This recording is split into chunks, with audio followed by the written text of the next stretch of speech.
Ngebongkar rahasia yang selama ini belum pernah terjawab. Di videoku waktu proses pembuatan baju ini, ada yang komen 2 digit itu banyak sekali loh kak. Terus ada yang jawab, masuk akal sih kak, 2 digit kan bisa belasan juta. Iya memang belasan, jadi itu dimulai dari angka 10, jadi 10 juta ke atas. Baru kainnya aja yang aku buat itu habisnya udah 4 juta. Sedangkan yang aku buat itu sebenarnya ada 4 piece. Jadi ada 2 kemeja, ada 1 buat anaknya, dan yang terakhir ada 1 buat dress mamanya. Angka 4 juta tadi itu belum termasuk untuk biaya jahitnya, belum termasuk biaya payet, bahan payet, dan lain sebagainya. Jadi memang untuk total semua biaya yang dikeluarkan klien aku demi menghasilkan 4 baju ini itu sampai di 2 digit atau di angka belasan juta. Oke, pertanyaan kedua. Ini ada 2 pertanyaan langsung ya. Jadi kain polosnya bahannya apa namanya, dan bahan untuk bikin baju Melayu itu apa? Biasanya untuk aku bikin baju kurung seperti ini semua, itu aku pakai bahan silk. Silknya jenisnya apa? Ada banyak banget sesuai sama keinginan klien. Kalau memang klien butuhnya yang glossy, biasanya aku pakai bahan seperti Balenciaga, atau kalau dari pasarannya mungkin bisa dibilang Yamaha Premium. Kemudian untuk bahan-bahan yang doff, biasanya aku pakai jenis silk seperti Luciana,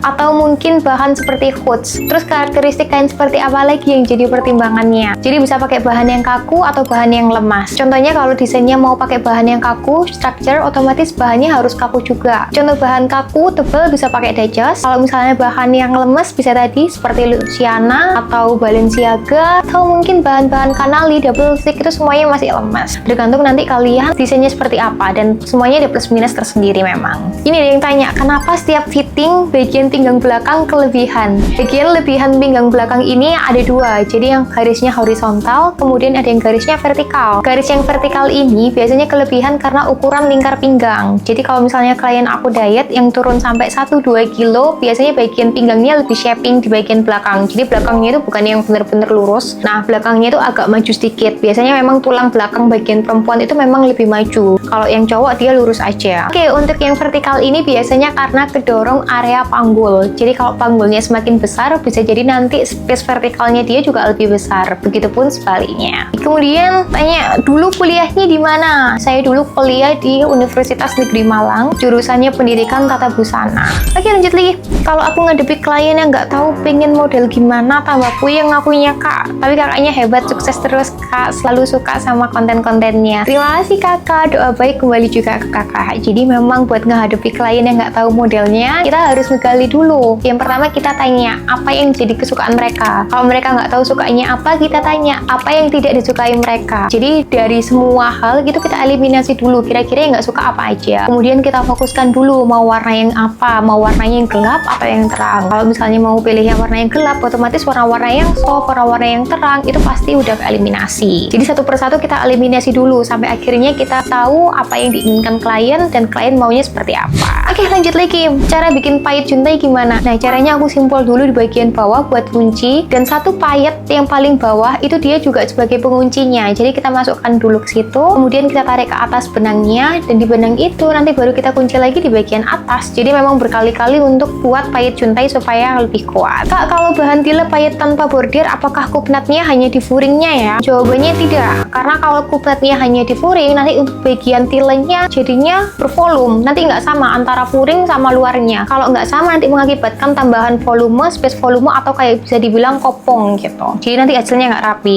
Jawabannya semuanya ada kupnatnya. Jadi di bagian furing maupun di bagian tule bordir ada kupnatnya semua. Kak, kamu pakai iPad tipe apa? iPad yang biasa aku pakai untuk ngedesain di depan klien itu tipenya iPad Pro M2. Spidol yang coret-coret, gambar base-nya pakai spidol khusus. Iya, memang spidolnya khusus. Jadi spidolnya warna biru, tintanya juga biru, dan cara ngilanginnya tinggal disemprot pakai air aja. Kalau customer jauh, gimana cara ngukur badannya? Kita ukurnya secara online. Kita pandu lewat video call pelan-pelan, dan yang perlu diperhatikan klien harus pakai baju yang press badan. Kemudian yang kedua harus ada yang membantu mengukur. Jadi tujuannya di waktu video call kita bisa koreksi kira-kira penempatan meterannya udah sesuai atau belum. Kak, spill alat ngontennya. Oke, jelas yang pertama aku ada iPad, kemudian aku take video biasanya pakai kamera ini, dan ada kamera HP juga. Terus aku ada beberapa lightingnya ada yang kecil, ada yang besar. Kak, buka pembelajaran, buka kursus, buka kelas. Oke, kira-kira kalian kalau aku buka kelas, kalian mau tanya apa? Nanti bakal aku bikinin aja videonya, kalian tinggal tonton secara gratis. Apakah yang jalur otodidak itu bisa sukses kakak? Please jawab ya kak. Jawabannya bisa, sangat-sangat bisa. Kuliah ataupun kalian kursus itu kebanyakan diajarnya basic. Jadi kalian harus belajar belajar dulu basicnya, paham tekniknya. Kemudian kalian bisa mempelajari lebih banyak melalui otodidak tadi. Kalian bisa trial error, mungkin kalian coba-coba di rumah, mungkin kalian ada adik ataupun kerabat yang bisa dijadikan sebagai objek percobaan. Jadi kalian coba bikin baju bener-bener pas sesuai badan mereka. Jawabannya bisa banget ya kalau misalnya kalian otodidak. Kak, beli mesin obrasnya di mana? Banyak ya yang jual mesin obras, kalian tinggal cari aja. Banyak banget mesin obras, bahkan ada yang jualnya online. Aku baru ini lihat baju dengan kupnat di atas dada. Kalau boleh tahu fungsinya buat apa ya kak? Kupnat di atas dada itu fungsinya untuk membentuk bagian dada. Sebelum ada kupnatnya, nanti bakal ada space lebihan di bagian atas dada seperti ini. Jadi tujuannya begitu kita bentuk kupnat jadi lebih tertutup dan lebih rapi.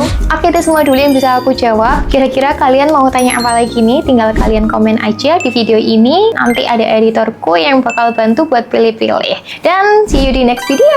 Bye bye.